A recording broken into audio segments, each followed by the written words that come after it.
Spráil mháthair mar tá sé go hiach ag an cochracht agus leacann si mé aitin na difriúil tá mar fad agus ceannaigh si bronnta is dú.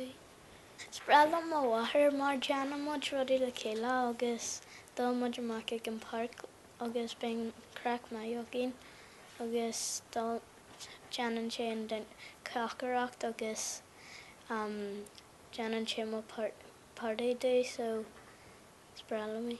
Deanann si an cochracht agus glanann si agus gacann si mé an ceapal agus ceacha. An speisialta faoi mar sugan go na ghfuil sé an cineálta agus is sprála hí bheith ag bhfeiceáil agus deanann sé bunaga agus gunaí a bhfeiceáil dún.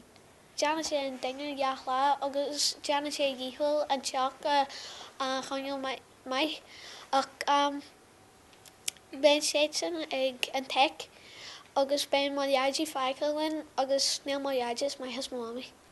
Ben sé go cochracht agus ben sé thugart go pacadú gach seachtain. Tá sé maithe cochracht agus tá sé just má mami agus is brala mí.